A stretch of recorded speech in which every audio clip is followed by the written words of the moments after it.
나는 서울 외곽의 작은 마을, 양평에 있는 우리 집 옥상에서 화분에 물을 주고 있었다. 늦은 봄의 따뜻한 바람이 내 야른 빛낸 블라우스를 흔들었고 내가 사랑하는 연분홍 철쭉이 햇빛을 받아 반짝였다. 그때 스마트폰이 울렸다. 엄마. 익숙한 목소리, 내 아들 민준이었다. 늘 그랬듯 빠르게 숨도 안 쉬고 말을 이어나갔다. 학업, 친구, 프로젝트. 나는 반쯤 들으며 화분을 옮기고 있었다. 하지만 그의 목소리가 갑자기 조용해졌다. 부탁 하나만 해도 돼? 나는 순간적으로 등을 곧게 펴고 고개를 들었다. 내 친구 지훈이 알지? 이번 주 건축 워크숍 때문에 부산에 가는데 기숙사가 꽉 차서 며칠 우리 집에서 지내도 될까? 조용하고 이해에 바른 애야. 거의 존재감도 없을걸. 나는 주저하지 않았다.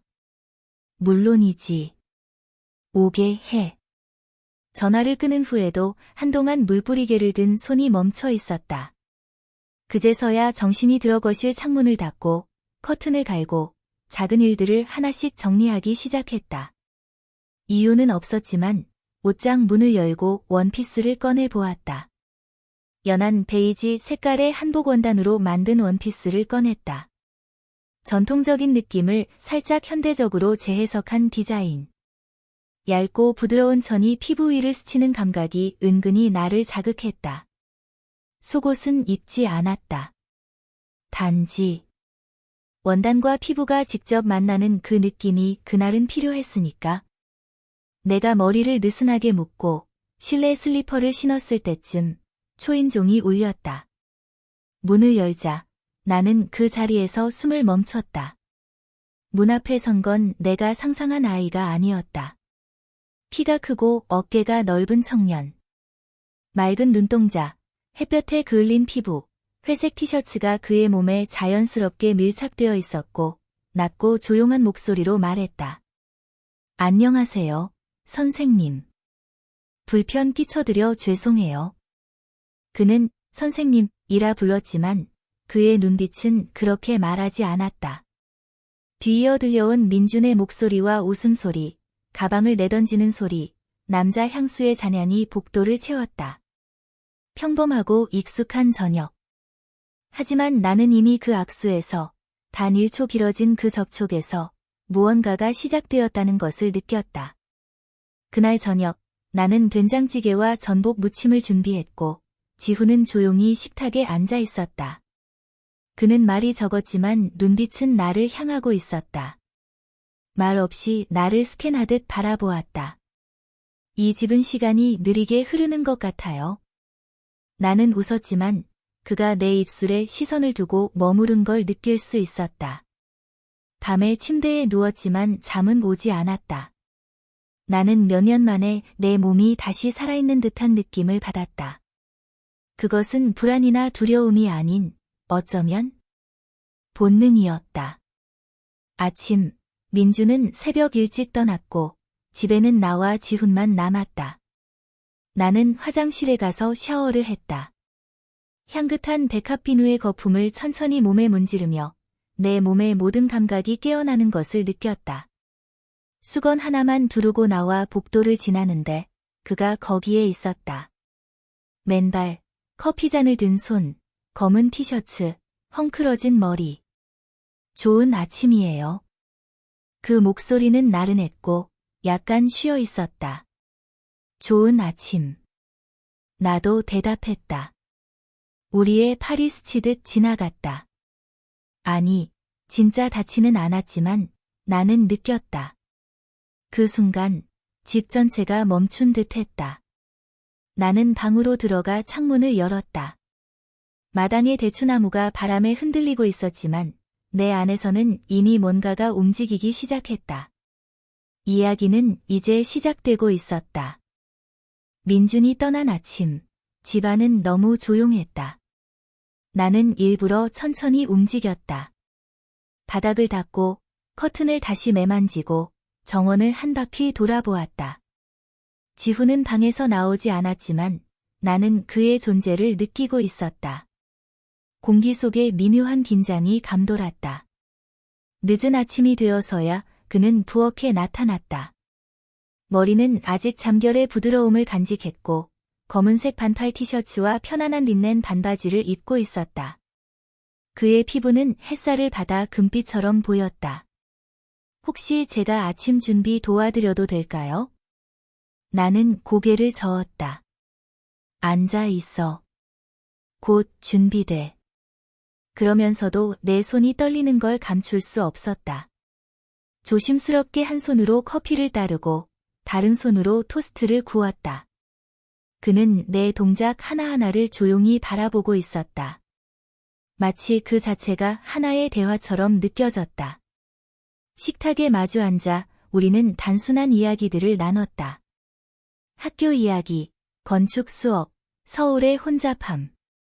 하지만 그의 시선은 자꾸만 내 손목, 목선, 그리고 내가 입은 얇은 베이지빛 한복 원피스 위에 머물렀다. 점심 무렵 그는 마당을 도와주겠다고 나섰다. 나는 그가 맨발로 흙을 딛고 걷는 모습에 숨을 삼켰다. 햇살 아래 그의 등과 팔은 땀으로 윤이 나 있었고 흙에 닿은 손이 묘하게 관능적으로 보였다. 나는 부엌 창문 너머로 그를 지켜보며 그저 설거지를 하는 척을 하고 있었다. 더위가 절정에 이르자 나는 갈아입기로 했다. 옅은 하늘색 린넨 원피스를 선택했다. 목선이 살짝 드러나고 허리를 묶는 얇은 천띠가 곡선을 따라 감겼다. 속옷은 입지 않았다. 일부러가 아니라 그저 더운 날의 습관처럼. 하지만 어딘가 무의식적인 계산이 있었던 것 같다. 그가 다시 집 안으로 들어왔을 때 손에 물기를 털며 웃고 있었다. 정원은 무사해요. 그럼 이제 당신 차례야. 나는 그를 데리고 뒷마당의 작은 야외 샤워기로 향했다. 레몬나무 옆 오래된 물탱크에서 따뜻한 물이 흘러나오는 그 장소는 너무나 조용하고 평화로웠다. 혼자 할 수 있어요. 알겠어. 나는 등을 돌려 돌아가려 했지만 발걸음을 멈추고 그 자리에 가만히 섰다. 나무 틈 사이로 그는 천천히 옷을 벗고 있었다. 티셔츠가 내려가며 드러나는 어깨, 햇살에 반짝이는 젖은 피부. 그는 물을 끼얹으며 목덜미를 문질렀고 비누 거품이 천천히 가슴을 따라 흘러내렸다. 그 모습을 보며 내 안에 고요하게 잠들어 있던 무언가가 다시 살아나는 것을 느꼈다. 욕망이라고 단정 지을 수 없는 더 깊고 원초적인 감각이었다. 나는 재빨리 실내로 돌아왔다. 잠시 후 그는 젖은 머리와 반쯤 마른 몸으로 부엌에 나타났다. 오늘따라 정말 예쁘세요. 그냥 원피스야. 아니요, 그 원피스를 입은 선생님이 예쁜 거예요. 나는 대답할 수 없었다. 심장이 너무 크게 뛰었고 입안이 말라 있었다. 그는 창가에 기대어 창밖을 바라보았다. 여긴 조용한데. 제 머릿속은 너무 시끄러워요. 나는 그와 같은 생각을 하고 있었다. 그 조용함이 우리를 점점 밀어붙이고 있다는 것을. 바로 그때 민준에게서 전화가 왔다. 엄마, 친구들하고 바비큐 하기로 했어. 하룻밤 거기서 자고 올게. 내일 봐. 나는 전화를 끊고 깊게 숨을 들이마셨다. 지훈과 나, 단둘이 남겨졌다. 거실의 벽시계가 천천히 시간을 알렸고 그 순간 집안의 온도는 확실히 변했다. 해가 천천히 지고 집안엔 오직 우리 둘만이 남았다. 창문 밖, 저녁 노을이 벽을 물들였고 거실 시계의 초침 소리가 유독 또렷하게 들렸다. 나는 아무 생각 없이 주방 불을 켰고 메밀면을 삶고 버섯과 양파를 들기름에 볶기 시작했다. 손놀림은 익숙했지만 손끝이 자꾸 떨렸다. 지훈은 거실 소파에 앉아 있었고 민준의 앨범을 펼쳐놓고 웃기도 하고 조용히 바라보기도 했다. 어느 페이지에서 시선이 오래 머무는지 나는 짐작할 수 있었다. 바닷가에서 찍은 사진. 내가 흰색 원피스를 입고 바람에 머리를 흩날리며 웃고 있는 모습. 밥 먹자. 내가 부르자 그는 조용히 부엌으로 들어왔다. 새하얀 면 티셔츠가 아직 약간 젖어 있었고 목선이 드러난 그 모습은 너무나 자연스러우면서도 숨이 멎게 했다. 그는 와인을 꺼냈다. 직접 담근 포도주였다. 이것도 선생님이 만든 거예요? 응, 거의 모든 건 내가 직접 해. 우리는 마주 앉아 천천히 식사를 시작했다. 그는 대학교 이야기, 친구들 이야기, 도시의 복잡한 삶에 대해 이야기했지만 나는 그저 그의 손짓, 입술에 묻은 와인의 자국, 소매를 걷는 동작만을 바라보았다. 제가 설거지할게요. 안 해도 돼. 해야 하니까 하는 게 아니에요. 나는 앉은 채로 움직이지 않았다. 그가 설거지를 하는 동안 그의 등, 팔, 손목이 하나의 선처럼 이어져 있었다. 젖은 셔츠는 등에 붙었고 나는 시선을 돌릴 수 없었다. 그가 마지막 접시를 씻고 손을 닦은 후 조용히 돌아섰다. 뭔가 안에서 계속 움직여요. 그의 목소리는 낮고 눌려 있었고 나는 눈을 들었다. 우리의 몸은 단 몇 센티미터 차이로 떨어져 있었다. 숨이 닿을 듯 말 듯한 거리. 그를 바라봤을 때 그 눈엔 망설임도 죄책감도 없었다. 오직 갈망과 이해. 느끼는 건 나쁜 게 아니야. 그가 눈을 감았다가 떴다. 그는 손가락 하나로 내 어깨를 천천히 스쳤다. 오늘 아침부터 알았어요. 나는 눈을 감았다.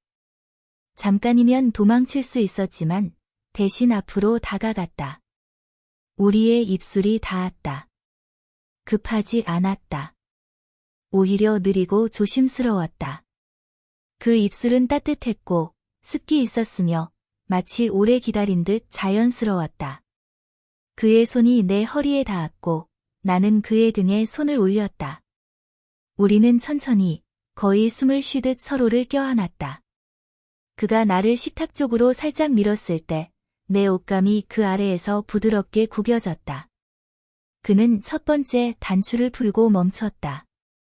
계속하면 돌아갈 수 없어요. 나는 숨을 고르며 말했다. 이미 돌아갈 수 없어. 하지만 우리는 거기서 멈췄다. 그는 가슴을 덮고 있던 천을 조심스레 다시 여며주고 내 뺨을 쓰다듬은 후 조용히 뒤로 물러섰다. 그는 부엌에 남았고 나는 조용히 맨발로 방으로 올라갔다. 그날 밤 아무도 잠들지 않았다. 새벽 5시. 나는 조용히 일어나 부엌으로 갔다. 지훈은 이미 커피를 끓이고 있었다. 그는 상의 없이 반바지만 입은 채 약간 부은 눈으로 나를 바라보았다. 우리는 마주 앉아 말없이 커피를 마셨다. 그 정적 속에서 나는 모든 걸 알았다. 어제부터 시작된 거예요. 말하지 마요. 그가 중얼거렸다. 나도 알아요. 그것이 욕망인지 두려움인지 죄책감인지 몰라도 굳이 말하지 않아도 우리는 서로의 마음을 다 알고 있었다. 그날 하루 우리는 마치 유령처럼 움직였다. 지훈은 정원을 손질하고 고장 난 대문을 고쳤다. 나는 밥을 짓고 바느질을 하고 마당을 쓸었다. 하지만 내 시선은 언제나 그를 따라다녔다. 그가 물을 들고 허리를 숙일 때마다, 팔에 힘을 줄 때마다, 땀에 젖은 티셔츠가 몸에 달라붙을 때마다 나는 숨을 멈췄다. 점점 더위는 참을 수 없게 다가왔다. 나는 얇은 연두색 원피스를 입었다. 햇살 아래 거의 비치는 천이었다. 속옷은 입지 않았다. 더위 때문이라고 내 안에서 변명했다. 점심 식사는 짧고 거의 말이 없었다. 하지만 우리는 말이 필요 없었다. 눈빛만으로도 다 전해졌으니까. 설거지를 하고 있을 때 그는 조용히 뒤에서 다가왔다. 급하지 않았다. 그냥 조용히 내 양쪽에 손을 얹으며 나를 감쌌다. 제가 할까요? 나는 고개만 끄덕였다. 그는 하지 않았다. 그 대신 그의 숨결이 내 목 뒤를 훑고 내려왔다. 피부에서 나는 향이 좋아요. 그는 속삭였다. 아직 손끝에 남아 있어요. 나는 조금 몸을 돌렸고 우리의 눈이 마주쳤다. 그의 숨이 거칠었다. 나는 거의 숨을 쉬지 못했다. 그 순간 그는 갑자기 물러났다. 마치 누가 부르는 소리를 들은 것처럼. 그는 설거지를 시작했지만 이미 모든 건 말해졌다. 잠시 후 민준에게서 전화가 왔다. 엄마, 내일 아침 일찍 갈게. 지훈이는 수요일까지 거기 있어도 돼? 응, 괜찮아. 전화를 끊은 후 나는 잠시 그대로 멈춰 섰다. 오늘 밤 다시는 예전으로 돌아갈 수 없다는 것을 알았다. 집안은 너무 조용했고 커튼조차 움직이지 않았다. 벽시계마저 숨을 죽인 듯 천천히 시간만을 세고 있었다. 그리고 난 그 침묵 속에서 그를 향해 걸어 나갔다. 해질 무렵 나는 부엌 창문을 열고 밖을 내다보았다. 지훈은 마루 계단에 앉아 있었다. 햇살의 등에 약간 땀이 배어 있었고 손엔 책을 들고 있었지만 시선은 그 어디에도 닿아 있지 않았다. 시원한 바람 쐬러 나왔어? 내가 문에 기대어 물었다. 기다림을 펴보러요. 그는 돌아보지 않고 대답했다. 그 말이 내 심장을 스쳤다. 나는 조용히 맨발로 다가가 그의 등 뒤에 섰다. 나무 바닥은 햇빛에 아직 따뜻했고 나는 그의 온기를 등에 느낄 수 있었다. 말이 필요 없었다. 조용한 바람, 새소리, 그리고 우리 사이의 뜨거운 침묵이 전부였다. 오늘은 혼자 안 잘 거예요. 그가 낮게 말했다. 그리고 선생님도 더 이상 부엌에 남지 않을 거고요. 나는 아무 말 없이 고개를 끄덕였다. 우리는 아무 대사 없이 집 안으로 들어갔다. 마치 오래전에 연습한 장면처럼 너무 자연스럽게. 2층 방의 문이 딸깍 하고 닫혔을 때 나는 숨을 깊이 들이마셨다. 빛은 어스름했고 모든 모서리가 부드럽게 사라져 있었다. 나는 가볍고 얇은 면으로 된 드레스를 입고 있었다. 연한 복숭아색, 가슴 위로 고정되어 떨어지는 라인이 부드럽게 몸을 감싸고 있었다.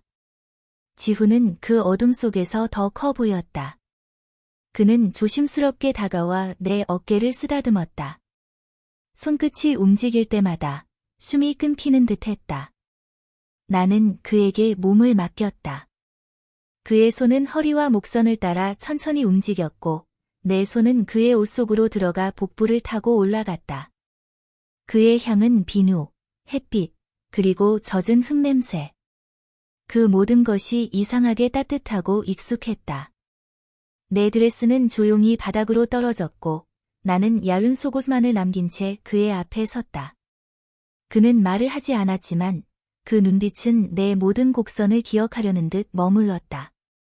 그가 나를 안았을 때 세상은 너무 작아졌다. 오직 그와 나만 존재했다. 그의 입술은 내 목선을 따라 내려왔고 나는 손가락을 그의 젖은 머리에 묻었다. 모든 동작은 부드럽고 조심스러웠고 마치 언어 없이 교감하는 춤 같았다. 우리는 한참 동안 아무 말 없이 서로를 껴안고 숨결을 나눴다. 그 밤은 멈춘 듯 흘렀다. 아침 해가 막 떠오를 즈음 나는 그보다 먼저 깼다. 내 몸은 무겁고 따뜻했고 마음은 텅 빈 듯 차분했다. 지훈은 옆에서 조용히 숨을 쉬고 있었다. 입술이 반쯤 벌어져 있었고 목과 어깨에는 미약한 빛이 내려앉아 있었다. 나는 침대 머리맡에 앉아 그를 오래 바라보았다. 모든 선, 피부의 결, 자그마한 점 하나까지. 그는 눈을 떴다. 놀라지 않았고 묻지도 않았다. 미안해요. 그가 낮게 속삭였다. 왜? 이제 선생님의 비밀이 되어버렸으니까. 나는 대답하지 않았다. 우리는 옷을 입었다. 나는 긴 소매에 짙은 회색 원피스를 꺼내 입었고 머리는 단정하게 올려 묶었다. 지훈은 샤워를 하고 다시 나타났다. 모든 것이 너무 정돈되어 있었다. 그의 가방은 현관 옆에 준비되어 있었고 나는 커피를 끓였다. 민준이 곧 도착할 거야. 알아요. 문자 받았어요. 우리는 조용히 커피를 마셨다. 그가 내 손을 잡았다. 혹시 다시 날 원한다면? 어디로 연락해야 할지 알잖아요. 그 말이 끝나기 전에 나는 손을 뗐다. 그는 조용히 일어섰고 나는 그의 재킷을 손에 쥐어주었다. 우리의 손끝이 마지막으로 닿았다. 천천히, 아무 소리 없이. 자동차 소리가 들렸고 그는 바로 나가지 않았다. 마지막으로 나를 깊게 바라보았다. 모든 것에 감사해요. 이건 끝이 아니야. 내가 속삭였다. 그리고 그는 떠났다. 문이 닫히고 다시 정적이 돌아왔다. 하지만 그 정적은 어제와 달랐다. 잠시 후 민준이 들어왔다. 웃고 안기고 사진을 보여주고 나는 웃었다. 그러나 내 안 어딘가 아직도 밤의 온기가 남아 있었다. 민준이 방으로 들어간 후 나는 조용히 게스트룸으로 향했다. 침대는 정리되어 있었고 창문은 반쯤 열려 있었다. 창틀 위에 작은 종이 한 장이 남겨져 있었다.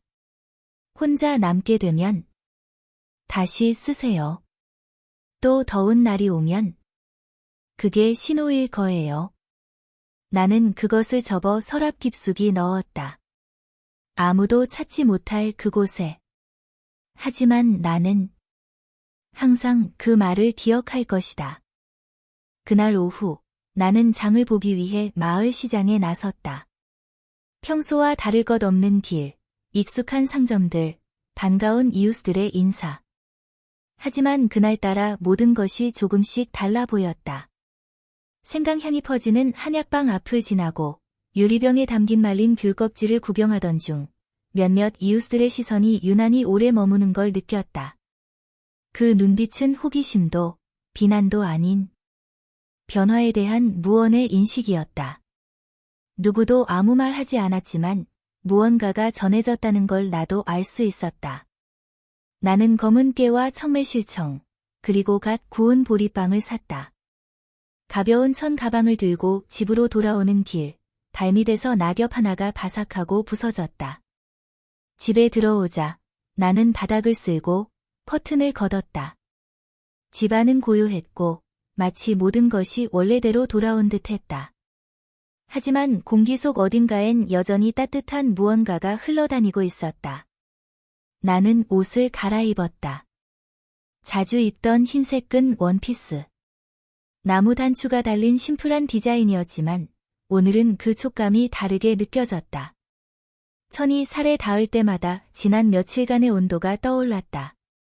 테라스로 나가 책을 펼쳤지만 눈은 글자에 머물지 않았다. 멀리 보이는 남산 능선, 들려오는 참새 소리, 모두가 조용히 그를 떠올리게 했다. 해가 질 무렵 민주는 친구들과 외출했고 집에는 다시 나 혼자 남았다. 그 고요는 더 이상 무겁지 않았다. 오히려 반가운 친구처럼 느껴졌다. 나는 촛불 하나를 식탁 위에 켜고 매실 와인을 한 잔 따랐다. 건배를 하지도 누구를 위해 따르지도 않았다. 그저 나 자신에게 우리가 나눈 감정과 순간들에 대한 작은 경의였다. 그리고 글을 쓰기 시작했다. 편지도 기록도 아닌 생각의 조각들. 떠오르는 기억, 말하지 못했던 문장들. 그중 하나를 적고는 멈췄다. 몸은 잊지 않는다. 자신을 떨리게 만든 손길을. 밤이 깊어졌다. 잠들기 전 나는 창문을 열었다. 습기가 가득한 공기가 방 안으로 스며들었다. 침대 옆 빈 공간을 바라보았다. 그곳엔 슬픔도 외로움도 없었다. 오직 바람과 잔향, 그리고 가능성. 언젠가 그 자리에 다시 누군가가 올 수 있기를. 그가 아니어도 나의 정적을 이해할 줄 아는 누군가. 나는 천천히 불을 끄고 눈을 감았다. 하지만 서랍 속 접어둔 종이 한 장의 무게는 여전히 내 가슴 한켠을 뜨겁게 눌렀다. 어쩌면 다음 장은 곧 펼쳐질지도 몰랐다.